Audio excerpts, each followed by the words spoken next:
Boa tarde a todos, sejam bem-vindos ao quarto dia do Fórum Virtual da Virada Sustentável de Manaus, que está agora na sua sétima edição. Antes de iniciar o diálogo sobre economia circular, que vai ser mediado pela ilustríssima Kelly Cristina, nós vamos apresentar um vídeo que compõe uma série de desafios intitulado Transforme sua cidade de casa, em como você construir um plastijolo, e compõe um projeto realizado pela Rede de Soluções para o Desenvolvimento Sustentável da Amazônia e a Fundação Amazônia Sustentável, apoiado pela Agência Internacional Alemã GIS, e instigo vocês a acompanharem mais sobre o projeto e sobre mais práticas sustentáveis no YouTube da FAS e no YouTube da SDSN Amazônia.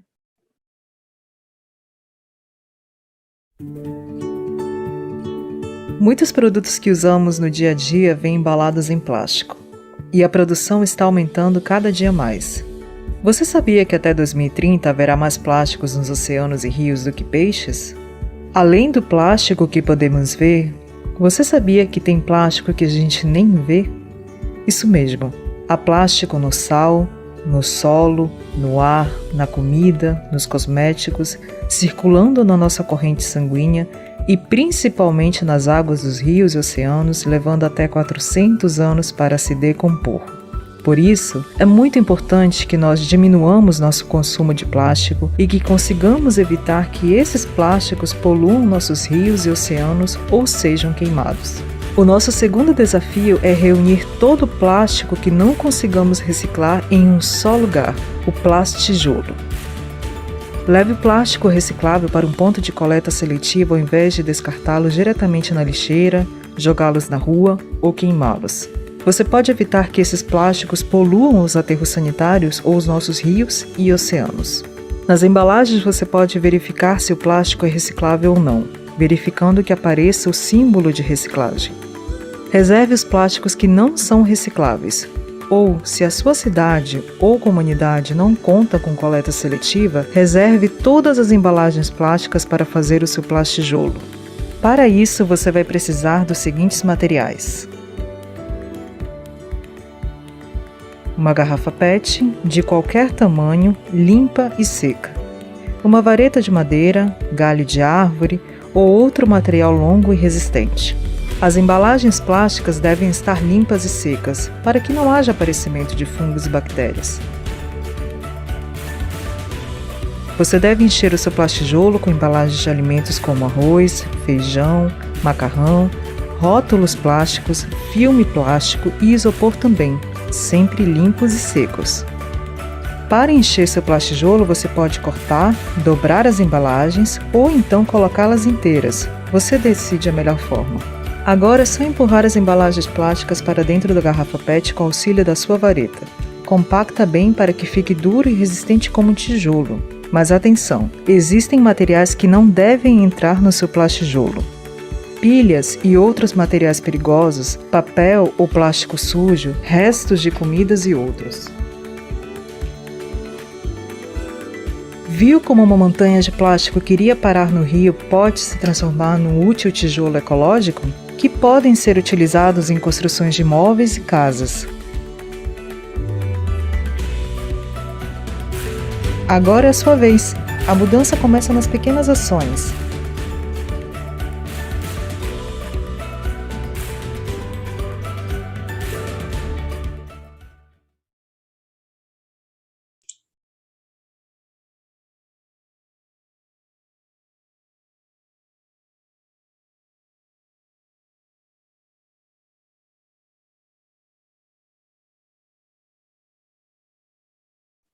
Ativar o som, por favor. Oi, gente, boa tarde. Desculpa, acaba que meu fone estava fechado. Então, a gente quer muito agradecer aos nossos convidados, né, que estão aqui conosco, o professor Eduardo, o professor Rodrigo, né, a nossa associação, a representante da associação Ascarman, que também auxilia está conosco. O vídeo fala um pouco do plastijolo, né, que é um dos principais estratégias que nós estamos utilizando na FAS, desde na hora da criação da estrutura dos PEVs, que são os pontos de entrega voluntária que tem na região do Rio Negro, e as atividades que a gente tem feito também com as comunidades, incentivando a separação, pelo menos, desse plástico que nossa, quando cai dentro do rio, fica difícil até para coletar, né? Então, o plastijolo já é uma realidade, tem um projeto Escolas d'Água que também desenvolve esse projeto, o Agenda de Educação Ambiental e assim por diante. Então, eu queria muito começar nesse momento, convidando ao nosso queridíssimo Rodrigo Brito, né? A gente está nessa rodada, né? Como bem foi apresentado no começo, a gente vai estar hoje falando, tendo um diálogo sobre a relação da indústria e a sociedade rumo a uma economia circular, né? E quando a gente fala de economia circular, a gente está falando de uma cadeia, né? De pessoas, de atores que estão em prol da utilização dos resíduos, mas também para fins comerciais. Então, esse diálogo ele propõe um momento de fala, né, dos atores que são envolvidos na cadeia da reciclagem, falando de Manaus, mas também pensando na relação de Brasil, relação de mundo, né, e nesse momento a gente começa com o nosso queridíssimo Rodrigo Brito, né, que é gerente de sustentabilidade da Coca-Cola, e que nós temos um imenso prazer, né, de estar conosco, e eu gostaria muito que ele estivesse abordando a respeito quais são os avanços que o setor empresarial está trazendo, né, com o descarte dos resíduos e da própria reciclagem de embalagem na redução dos resíduos sólidos. E aí eu gostaria muito que você estivesse falando para a gente, Rodrigo, como tem sido o trabalho da Coca-Cola, enfim, deixamos a palavra para você. Boa tarde. Tá bom. Boa tarde, Kelly. Boa tarde, Eduardo, todos da FAS. Eu agradeço pelo convite, parabenizo aí pela 7ª edição da Virada Sustentável em Manaus. Estava aí na semana passada, participei inclusive de uma atividade, né, que a FAS realiza aí com uma série de parceiros. E falando um pouquinho sobre o tema de resíduos e o tema de economia circular, é um tema que a gente trabalha na Coca, trabalha e vem aprendendo. Eu acho que isso é importante, né? Eu acho que é uma jornada também de aprendizagem, uma jornada de colaboração, mas é um tema antigo, né? A gente tem assim, a primeira grande iniciativa da Coca-Cola no Brasil, voltada a projetos e temas de reciclagem, vem lá de 2006. É um projeto chamado Reciclou, Ganhou. Se eu não sei quantos de vocês lembram, né? Mas as pessoas podiam juntar, né, embalagens e trocar isso por itens em escolas que iam beneficiar as escolas.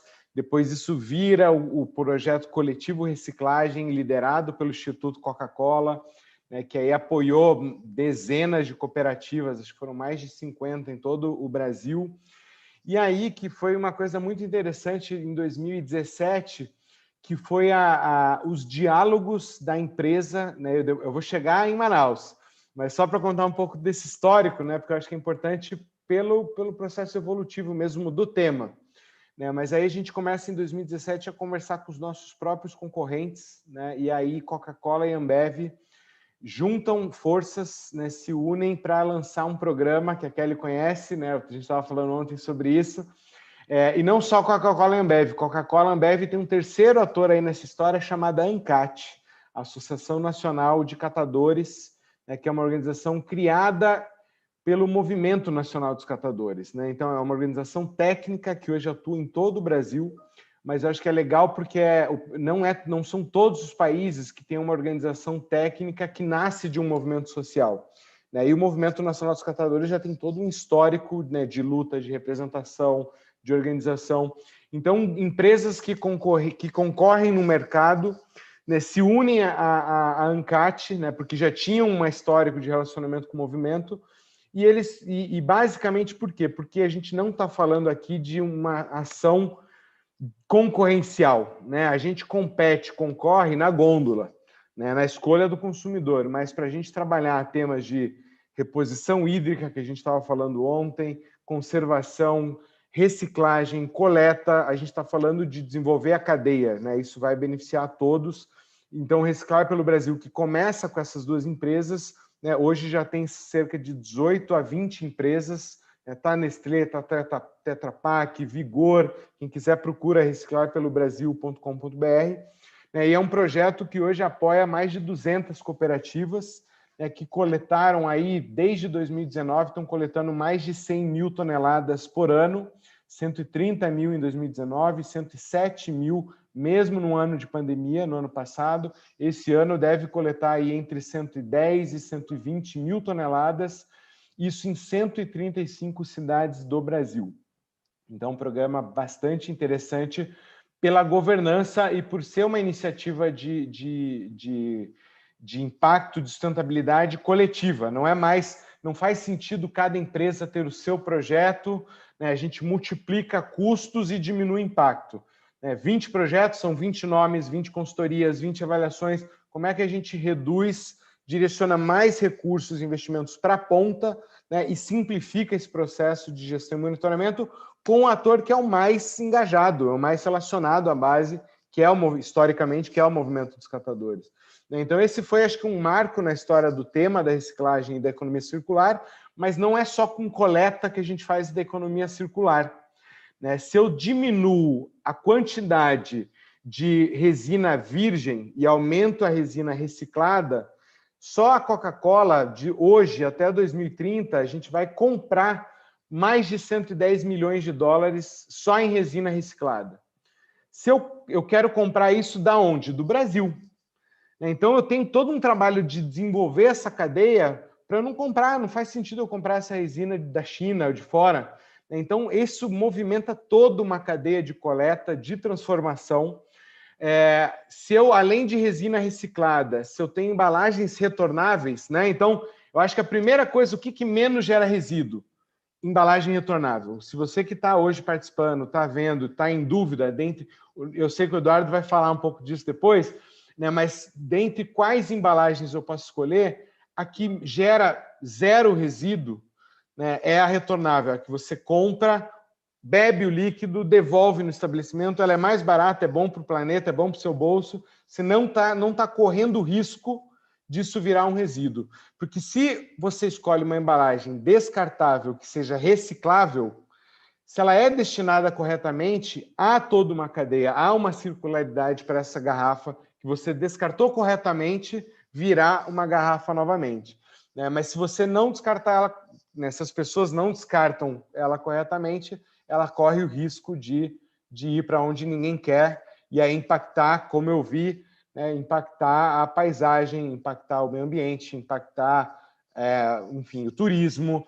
Então, tudo que a gente sabe que é tão precioso, né, para o planeta, para o turismo, enfim, para todos nós como pessoas.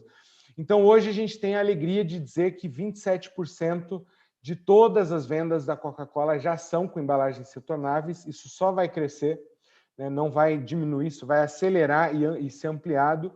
E cada garrafa é um dado, um número que pouca gente conhece. Cada garrafinha retornável, ela volta entre 15 e 25 vezes, ou seja, ela cumpre a função de 15 a 27 garrafas descartáveis, e a gente fez o cálculo mesmo considerando a emissão de carbono, do transporte disso, da limpeza disso, ainda é uma embalagem que emite menos emissão de gases do que a produção da garrafa ou da resina virgem, seja ela de alumínio, vidro ou plástico. Então, aumentar retornáveis, e aí chegando, né, no caso de Manaus, eu pedi os números aqui para o Ed, lá do Reciclar pelo Brasil, de 2017 a 2020, a gente está com 9 cooperativas já apoiadas em 6 municípios do Amazonas.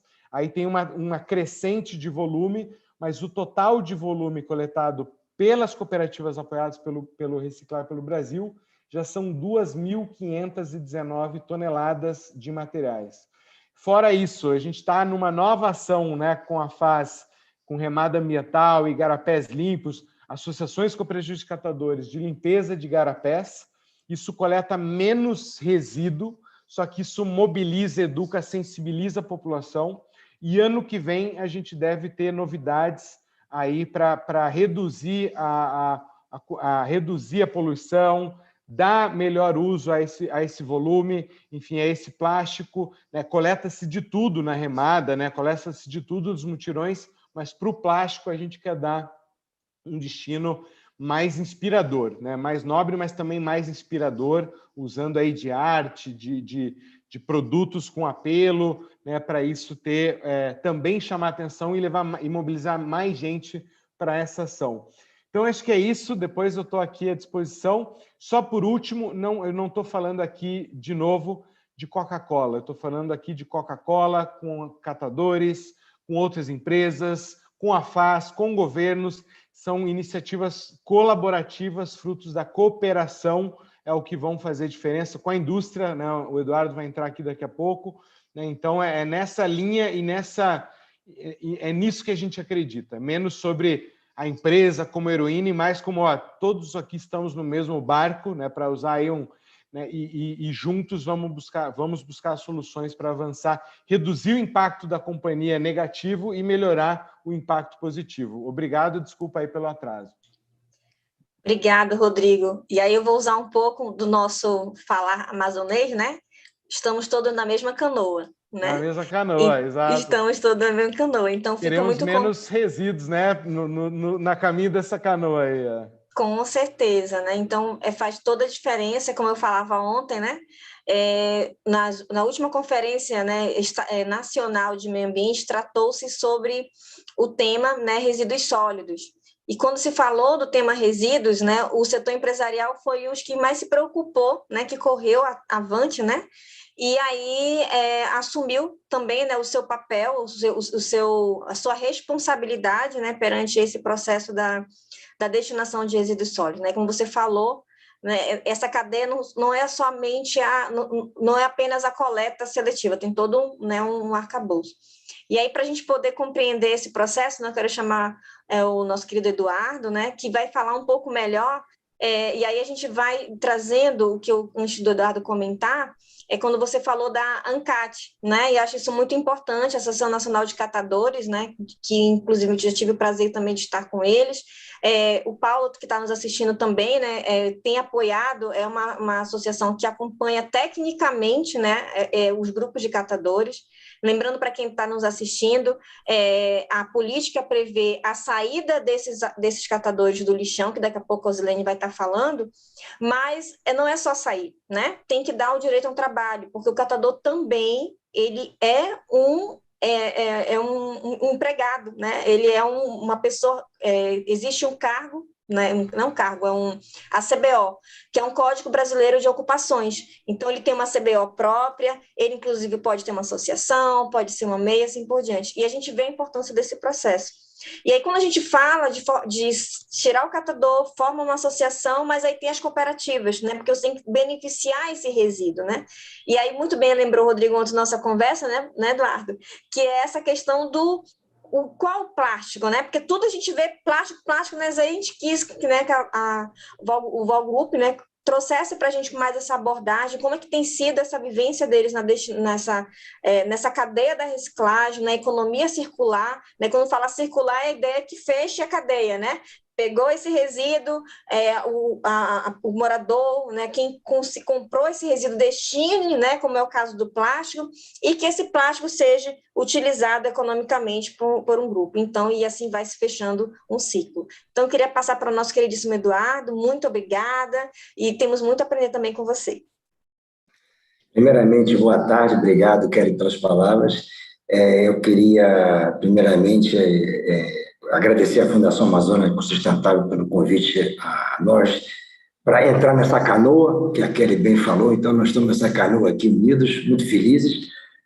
Somos todos brasileiros e temos muito orgulho dessa nossa Amazônia querida, não é verdade? E boa tarde aí, o Rodrigo e a Osilene, que está aqui junto com a gente nesse painel. Eu vou entrar já no assunto, mas Rodrigo, eu vou me permitir repetir assim, pelo menos 3 pontos que você colocou, que eu achei assim, acho que tem que registrar, bater mesmo. É o aprendizado, né? De fato, a gente, por mais que a gente queira ou não, o tema é novo, o tema é dinâmico, estamos aprendendo, vamos errar muito, vamos acertar mais, porque é isso que a gente quer. Então, esse tema aprendizado, você foi de uma felicidade extrema.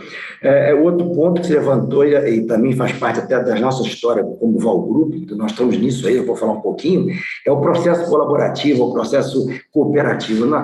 Não dá mais para fazer nada sozinho. Foi-se o tempo de, eu vou fazer, não. Temos que fazer junto. É uma cadeia, como foi já dito algumas vezes aqui. Então, é um outro ponto essencial. Isso é um aprendizado que nós não só nós, FAO Grupo, nós, todos brasileiros e mundo, e acho que as empresas aprendemos, vídeo exemplo que você acabou de citar, Coca-Cola, Ambev, quer dizer, temos que trabalhar juntos de fato. Assim, quando eu li essa notícia lá, eu fiquei muito feliz como brasileiro, como consumidor, ver duas mega empresas, grandes grupos, vamos resolver juntos. Tem outros espaços de discussão, que é a Gôndola, como você lembrou. E, por final, você falou dos heróis, né? Ninguém é herói, somos todos seres humanos, estamos nessa mesma canoa. Então, parabéns aí pela tua colocação, eu só reforcei. Bom, primeiramente, como Val Group, para não tomar muito tempo, eu só queria dizer que, para dar uma ideia, não sei o quanto vocês conhecem o Val Group, e eu vou ser bem sucinto também, para tomar muito tempo, o Val Group tem 45 anos de idade, é um jovem de 45 anos, fundado em 74, e foi fundado na cidade de Lorena, em São Paulo. Para quem não conhece, Lorena fica a cerca de 250 quilômetros da capital, São Paulo, em direção ao Rio de Janeiro, vamos assim dizer, para situar vocês. Nós estamos presentes essencialmente no Brasil, temos fábricas em outros lugares do mundo, México, Uruguai, Estados Unidos, mas nossa grande operação é no Brasil. E melhor ainda, a nossa maior operação no Brasil é em Manaus.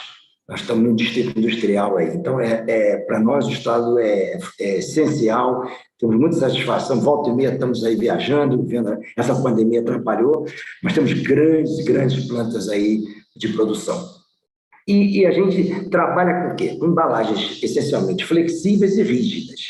Em Manaus, só para ser mais claro, nós trabalhamos essencialmente com as flexíveis. Os plásticos que todo mundo conhece. Eu não quero ser redundante falar coisa que as pessoas falam, mas não custa nada. Os famosos sacos de arroz, feijão, a gente na indústria chama de filmes. Então, são os filmes plásticos. Mas também trabalhamos com as embalagens rígidas. E, essencialmente, fez muito sentido ver aquele filme que vocês apresentaram no início, aliás, um filme maravilhoso, que eu já pedi uma cópia, que é o PET. Nós somos produtores das pré-formas de PET que acabam virando as garrafinhas de PET, né? Então, esse é o nosso trabalho. Então, e que resinas, esses materiais são... Quer dizer, no mundo existem 5 grandes grupos de resinas. Os polietilenos, os polipropilenos, o PET, e existe ainda o poliestireno e o PVC. A gente, quando fala em ciclo de vida, o PVC, a gente olha muito em construção civil. E todo mundo sabe, prédios duram 30, 40, 50 ou mais anos. Então, o PVC, o grande consumo de PVC, não é só esse, óbvio. A gente tem que olhar que é o chamado plástico de vida longa. E qual é o plástico que nos preocupa aqui, que a gente sabe? É o filme e é a garrafinha, como bem falado aqui. Então, a gente joga, é o descartável. É aquele plástico que está sempre girando. Bom, e é nesse caso que nós temos que tratar do planeta, que temos que nos ajudar para deixar alguma coisa melhor. E nessa hora chama a tal da sustentabilidade, né? Então, é por aqui, e para nós do Val Group, sustentabilidade é uma coisa que veio já há algum tempo e está no DNA do nosso grupo. Nós temos que trabalhar e temos trabalhado cada vez mais, feito programas, etc. A gente, só para dar uma ideia, nós participamos junto em programas com a ONU, participamos na Ellen MacArthur Foundation, vocês devem conhecer, e temos muito orgulho em participar como pioneiros na rede pela circularidade dos plásticos aqui no Brasil. Uma rede formada por 60 empresas de toda a cadeia do plástico, com transformadores, recicladores, pessoal de cooperativa, e isso nós estamos expandindo, tudo voltado para a circularidade do plástico, cujo foco é basicamente 2. Mexer no design da embalagem para que ela possa ser mais fácil de ser reciclada e aumentar a disponibilidade, porque, gente, para ter reciclagem tem que ter matéria-prima, para ter matéria-prima tem que alguém trazer o plástico de volta. E aí a gente vai entrar em discussão no Brasil, que a gente sabe as dificuldades do país, da enorme tamanho desse país, políticas que têm que ser discutidas, enfim, tem uma série de coisas, até falar parte de cadeia de impostos, tem sido discutido ultimamente até dentro do Congresso Nacional, por que punir o plástico com imposto se ele está sendo reciclado? Então vocês veem que tem uma dimensão enorme disso aí. Mas, como a Kelly até comentou, eu queria dar alguns números na dimensão em termos de Val Group para vocês. Eu não sei, eu não consegui fazer muitos paralelos, mas só para dar uma ideia a vocês do que nós estamos dizendo, hoje, o Val Group, ele recicla 135 mil toneladas de plástico no mundo, não falando não só Brasil, estou falando no mundo, 135 mil toneladas por ano. Tá?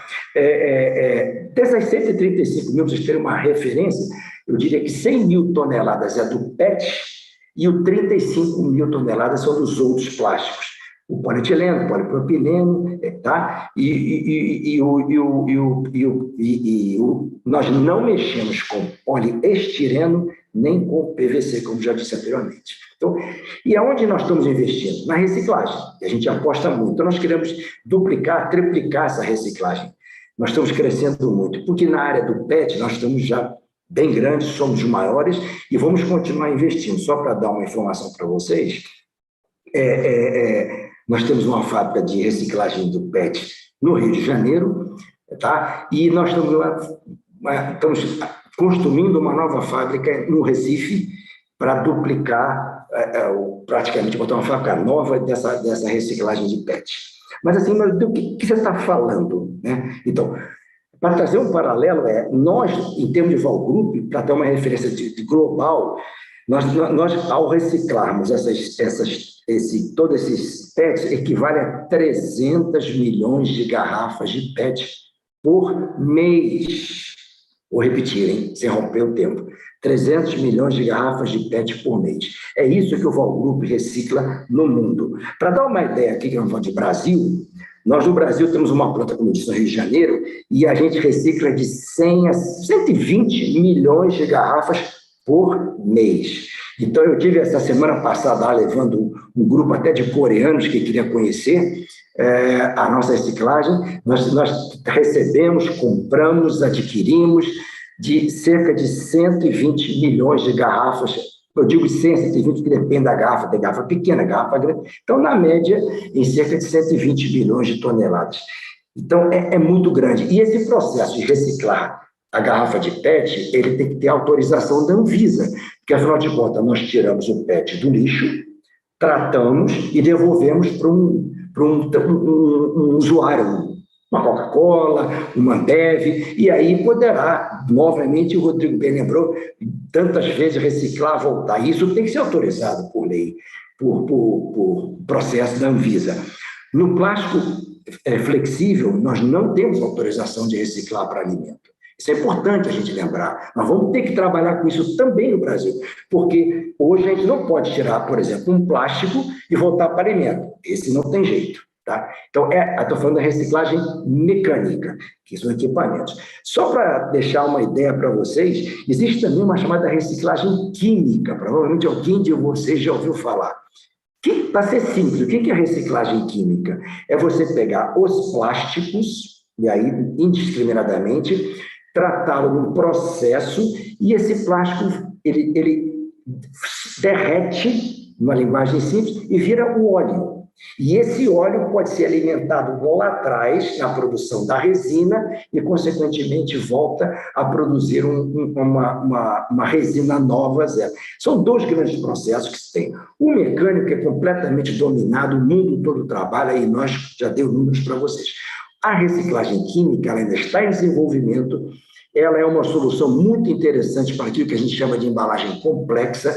Para dar um exemplo, uma embalagem que tem na prateleira um tempo enorme, por exemplo, salsicha, era uma série de embalagens de filmes plásticos. Então, você pegar aquilo e tentar reciclar não é fácil. Então, uma saída desse processo é, primeiro, simplificar. É o que eu falei lá atrás. Vamos simplificar a embalagem.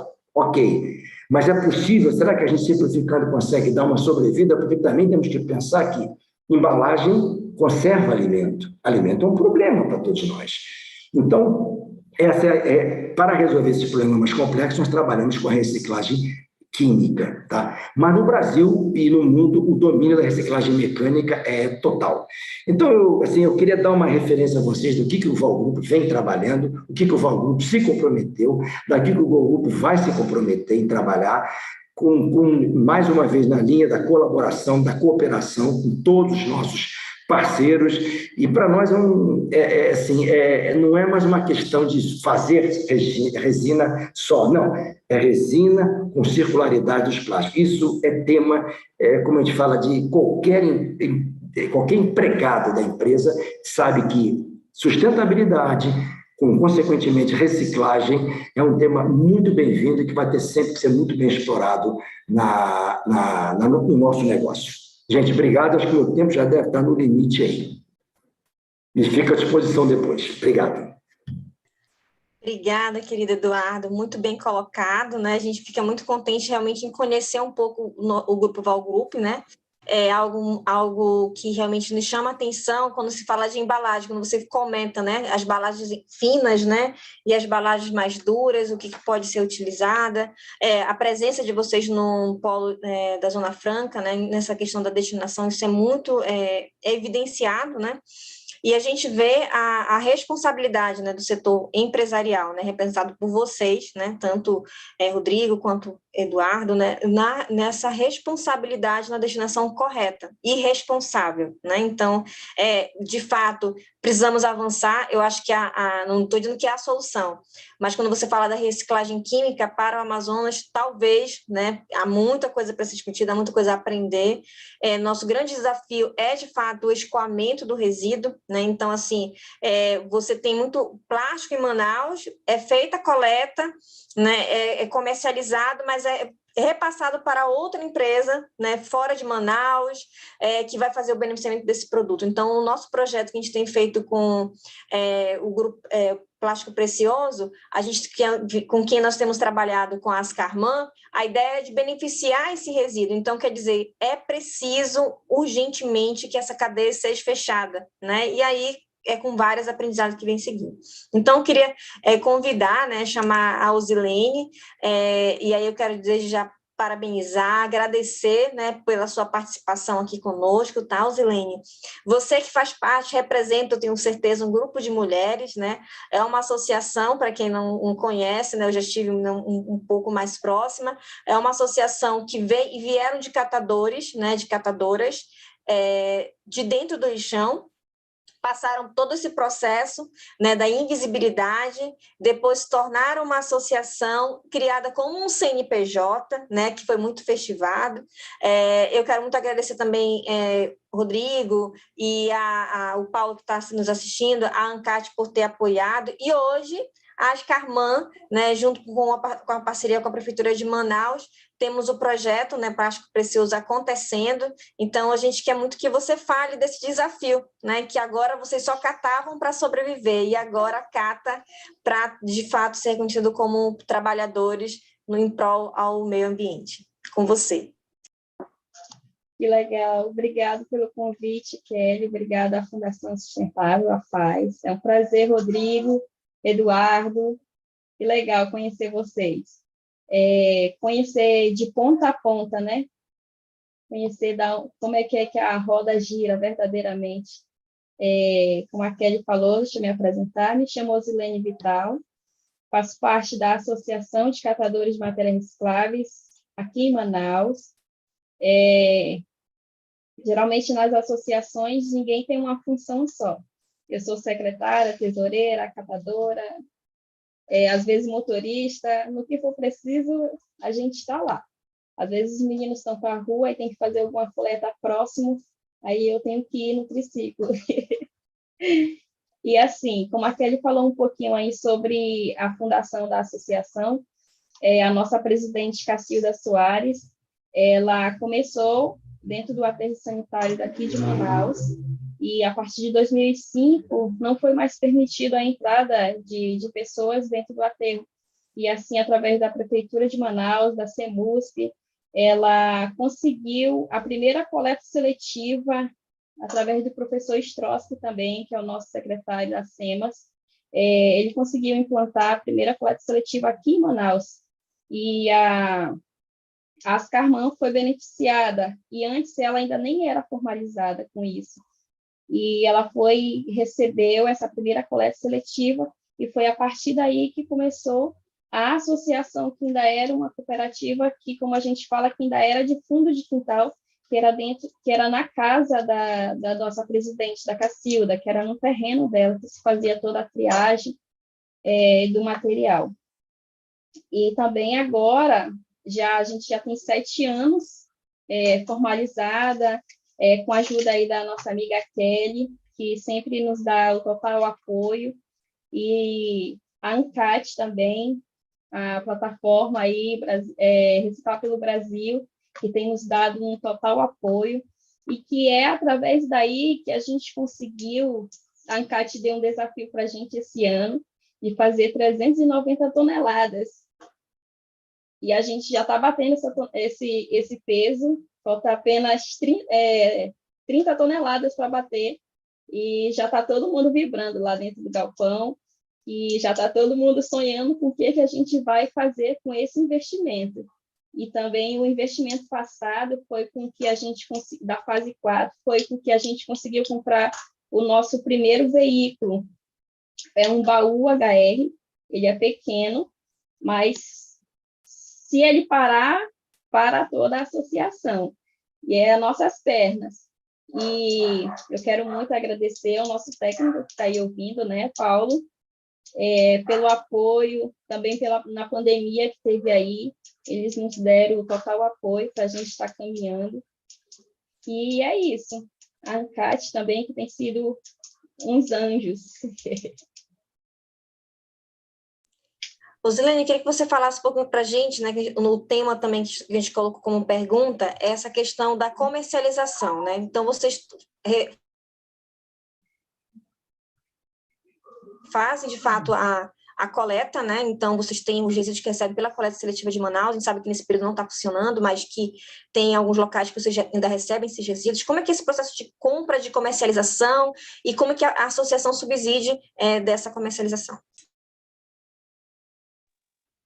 Assim, que eu estava falando, através do projeto, a gente foi contemplado e a gente conseguiu comprar o baúzinho, a gente tem conseguido escoar melhor esses materiais e agregar valores. E quando a gente vende para um atravessador, o valor cai por terra, bem dizer, né? E agora a gente conseguindo ir vender ele lá na fábrica, agrega mais um valor. E assim tem sido extraordinariamente bem bacana para todos nós, que tem agregado valores. E assim, a gente tem 21 famílias cadastradas, associadas dentro da Ascarman. E é através daí que a gente consegue não só tirar esses resíduos da rua, mas também conseguir dar uma renda para todas essas famílias, né? Inclusive para mim, para a nossa presidente. E assim a gente tem conseguido fazer melhorar a vida de cada um.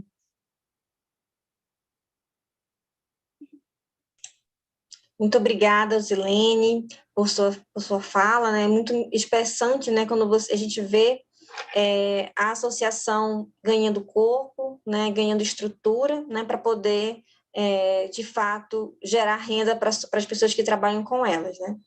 Bom, eu vou, nesse momento, eu gostaria de deixar à vontade, né? A gente tem ainda alguns minutinhos, né? Eu queria deixar alguns minutos para o Eduardo ou o Rodrigo, né, quiserem explanar no que a Rosilene trouxe para a gente, nessa questão do desafio, né, como ela comentou há pouco, né, Rodrigo, essa questão do projeto Reciclar pelo Brasil, que foi o desafio. E aí a gente queria que, começando pelo Rodrigo, depois passando para o nosso querido Eduardo. Pode ser? Pode ser, obrigado, Kelly. Prazer, Rosilene, eu não conhecia pessoalmente, né? Mas sei que a gente está conectado aí através do programa. Na próxima vez que eu for a Manaus, espero que eu vá visitá-la, né? E o que eu acho que nessa fala da Rosilene, Kelly, também está um pouco do que o próprio Eduardo comentou, né? A gente tem barreiras legais, a gente tem uma desigualdade regional em relação ao desenvolvimento das cadeias. Nem todas as regiões do Brasil têm o mesmo índice de coleta, ou se não tem tanta coleta, não tem transformador, que nem você comentou. Então, o que fazer, o transporte desse material, tudo isso vai impactar em preço, né? Se vai impactar em preço, impacta na coleta, né? Então, é algo, e é como o Eduardo falou, embalagem longa-vida, por exemplo, Tetra Pak. Tetra Pak é super legal porque é uma inovação que permite a uma série de alimentos e leites ter leite, enfim, vários produtos, ter uma vida que era impensável, né, antes e anos atrás. Mesma coisa plástico e tal. Então, assim, tudo tem um lado positivo e o desafio que é como é que você vai trabalhar a circularidade disso, né? Então, eu acho que como pessoas, cidadãos, consumidores, a nossa responsabilidade está em conhecer cada vez mais, óbvio, não é todo mundo parar a fazer, mas aos poucos ir conhecendo qual é a circularidade ou a retornabilidade, quais são os melhores embalagens ou materiais que o consumidor possa escolher, o que eu escolhi, onde e como eu vou descartar, sabendo que 90% da coleta é feita por catadores no Brasil, né, e grande parte, cada vez mais, tem se organizado em associações, em cooperativas, né? Então, assim, é muito legal todo o processo de auditoria para melhores condições, né, evitar qualquer tipo de exploração, número de intermediários nesse processo, enfim. E eu acho que do lado da indústria é conhecer, dialogar, né, dar opções, né, de embalagens retornáveis, embalagens recicladas, né, e eu acho que com o tempo e com o diálogo, com a cooperação, a gente vai desenvolvendo essas cadeias, né, vai sendo uma sociedade também mais consciente, né, para cada vez mais essa circularidade acontecer. E isso todos os setores, né? Isso é papel de empresas, é papel de governos, é papel da sociedade civil e pessoas, população, varejo.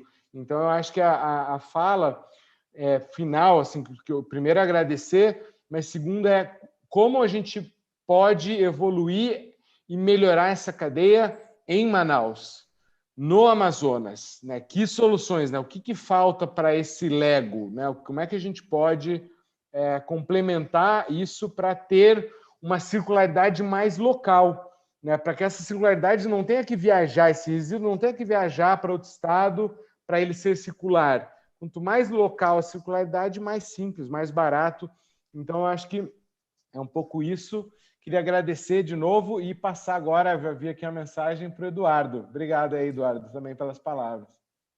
Não, como diz o outro, não vou ter muita coisa que agregar ao que você falou, Rodrigo. Você já disse bastante e tudo, como diz o outro. É uma questão até de reforçar o ponto de vista. Para nós, como independente de ser uma empresa, como cadeia produtiva, para nós é muito importante, e aí quando eu falo cadeia, até o desenho circular mesmo, que eu chamei a atenção da rede, né?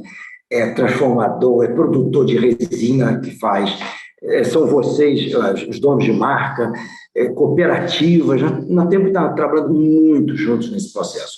Não é uma solução fácil, não adianta querer minimizar, é muito bonito querer minimizar, mas a gente tem que, e por uma atitude talvez dessa, a gente postergue decisão e vem hoje estamos trazendo ao presente coisas de 20, 30 anos atrás, que em algum momento era melhor fechar os olhos e jogar a decisão para frente. Não, hoje não dá mais para jogar a decisão para frente. Nós temos que começar a resolver para que a gente possa entregar, seja para os nossos filhos, eu que já sou mais velho, quem sabe, para os netos, a gente entregar um mundo melhor, né? Acho que essa é a nossa obrigação, usar os nossos recursos. Esse ponto do resíduo, eu não sei, quando faltar um tempo aí, vocês me avisam para não atrapalhar aí a audiência, mas esse ponto dos resíduos se movimentarem, nós temos que avaliar com muito critério. E não adianta também querer dizer que a solução ela passa por econômico, gente. Não adianta. Né? Para ter alguém investindo, tá? Vai ter que ter uma economicidade. Pode ser mínima, não tem problema, mas tem que ter alguma coisa. E aí, como disse o Rodrigo muito bem, nós temos que ter soluções locais, sejam regionais, municipais ou estaduais. Então, assim, ficar viajando só vai incrementar custo. Então, quando a Osilene disse, nós estamos estruturados, trazendo, gerando resíduo, e assim, desculpe, Osilene, quando usar seu nome, quando aparecerem outras Osilenes, né, também no processo, é sempre bom, porque, mais uma vez, nós temos que trabalhar juntos, colaborando, nos associando, porque isso faz um movimento onde a gente justifica. Eu dei aquele número só para vocês terem uma noção do que nós estamos falando dessa fábrica no Rio de Janeiro, ela tirando do meio ambiente 100 milhões de garrafas de PET por mês. Eu até brinco, quando uma vez eu estava nos Estados Unidos, na nossa fábrica, conversando com a prefeita da cidade, ela disse, como é que é? Quando eu falei o número para ela, não, eu falei, ela não entendeu, eu falei, ou eu estou falando um inglês muito ruim, ou ela tomou um susto mesmo, aí ela pediu para eu repetir, eu repeti, até brinquei, falei, eu vou repetir porque não é inglês errado, não. É um número impressionante, né, Zilene? Você fala em 100 milhões de garrafas por mês, e se você falar por ano, então fica um número enorme. Então, assim, mas para isso é para gerar uma viabilidade. Claro que pode ser uma planta menor que essa, como eu estou dando exemplo, a planta metade, mas são 50 milhões de garrafas por mês. Então, nós temos que ter uma estrutura logística pronta para atender, a gente viabilizar, e aí sim fechar um ciclo, porque sem isso não vai dar economicidade aos projetos. Então, nós temos que olhar o projeto sobre várias óticas para que a gente possa se unir, etc. Assim, eu diria que, para terminar, não sei se é o caso, aí vocês definem, esse trabalho junto com vocês, cooperativa, esse negócio é sensacional, que do jeito que está sendo visto ao longo dos últimos anos no Brasil. Esse trabalho social. Eu moro em São Paulo, numa rua, que quando eu saio de manhã, às vezes, para dar uma andada, alguma coisa, eu nunca vi tantas pessoas na rua coletando, etc., como eu estou vendo nos últimos, sei lá, anos que seja, até pandemia. Tem sempre gente com caminhão, com carro, qualquer coisa, coletando material. Isso é uma sensação, eu chamei a atenção da minha mulher andando comigo, olha que bacana. Isso é trabalho, isso é geração de renda, sabe? Isso é muito importante, o Brasil precisa disso. Nós precisamos também olhar o lado social dessa coisa chamada reciclagem, o que promove e que ajuda tantas famílias a crescerem, ter forma de renda. Eu visitei há alguns meses, mais talvez até um ano e pouco atrás, uma cooperativa que está trabalhando junto lá junto na rede. É impressionante. Aí me apresentaram os problemas que tem, aprendi muita coisa com vocês, porque uma coisa é teorizar, outra coisa é estar com a mão na massa e dizer, aqui é um problema, como é que administrar produtos, como fazer, onde reciclar, tem coisas que as pessoas não querem pegar. Mas não, isso aqui não tem valor, o pessoal não quer, como é que a gente faz? Então, repito, mais uma vez, acho que é um grande aprendizado, acho que, Osilene, você como uma das representantes de milhões de Osilenes na vida, meus parabéns por esse trabalho, é um trabalho muito digno, muito bacana, muito importante para essa cadeia da reciclagem em todos os materiais, aqui não é só do plástico também, não, tem o papelão, etc. Então, assim, é um trabalho sensacional e saiba que vocês como cooperativas, cada outra, vocês ganharam muito respeito da indústria e acho que o Brasil só tem a ganhar com isso. Acho que é uma questão de trabalhar esse país com visão para fora, com outras visões, com outros encaminhamentos na área ambiental, que nós só temos coisas boas a mostrar o que estamos fazendo e o que queremos fazer e o que vamos fazer. Mais uma vez, obrigado, e eu devolvo aí para a Kelly ou para a organização. Tá certo. Obrigada, Eduardo. Foi muito bem colocado as suas palavras, né? A gente vê, de fato, o avanço, né, na questão de resíduos sólidos no Brasil, né? No Amazonas, a gente já, aos poucos, vamos conquistando, né? E ter a Osilene conosco como uma associação, para a gente, é uma conquista muito grande, né? E aí eu devolvo, pelo menos, uns minutos finais, Osilene, para você deixar a sua mensagem, né? Deixar a sua palavra, e depois a gente passa para o encerramento final do nosso evento. E olha, uma coisa bem interessante que eu esqueci de falar, que foi em plena pandemia, a gente conseguiu fazer, a gente estava, vedaram a gente, bem dizer, né? Fecharam, lacraram o nosso galpão, e a gente conseguiu fazer 210 mil quilos de resíduo. E o PET e o plástico era o imperador de todos, porque estava todo mundo em casa, né? Estava todo mundo comendo, gerando resíduo, e os catadores se tacaram para a rua. Não tinha de onde procurar recursos, então, assim, a gente foi uma coisa bem legal, que a gente estava trabalhando clandestinamente, que toda hora passava viaturas lá, e